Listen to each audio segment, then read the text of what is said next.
I'm going to tell you why that stubborn knee pain won't go away. And it's not because of your bone-on-bone arthritis or because of your meniscus tears or bursitis. It's not because of any of that, and I'm going to tell you why. Before you start judging my drawing, the concept I'm about to explain to you is a universal concept. It doesn't matter what you have. Every patient who I've seen in my office, in my clinic, that I've helped to walk, run, jump, climb the stairs again, bend down to the floor again, every patient that I've helped get there, regardless of the arthritis, meniscus tears, bursitis, or anything else that they've had going on in the knee, this is the principle that's going to cover all of that. It's going to make this universal, so please pay attention. So, meet Mary. Mary is quite unhappy because she has a lot of left knee pain.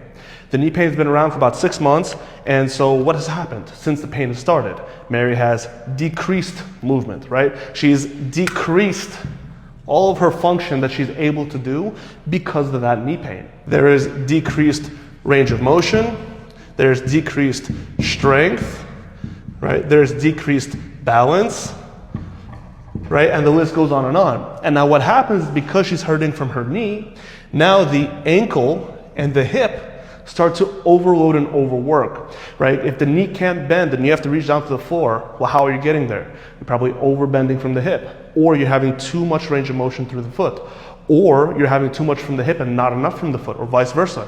There's so many various different things that can happen, which is why everybody's knee pain is a little bit different. Many of the patients that I've worked with that have come to me with really bad knee pain, a lot of times the hip work that we would do, that was enough to improve the actual strength of the leg and to provide more stability and support at the knee, and the knee got better. Some patients I had to work more at improving the function of the foot and ankle, and that improved the knee. There's a lot of people who have had to do both, and I had to build up both the mobility, the strength, the stability of both of those areas to help reduce that pain.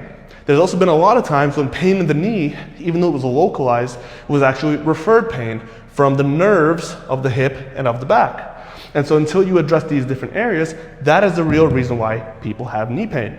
And I'm telling you, these are patients that I've worked with who were told that they have bone-on-bone arthritis. These are patients that are told that, hey, you have a meniscus tear, we need to go in and do a meniscectomy, where they need to cut out a piece of meniscus. There are people who've had bursitis for months or ongoing for years, just continuously on and off, that we are able to crush out by just applying this principle of understanding, okay, if we have pain in the knee, where is it actually coming from? What's actually contributing to it? What's impacting the knee? And that's what we did with Mary, and she got very happy.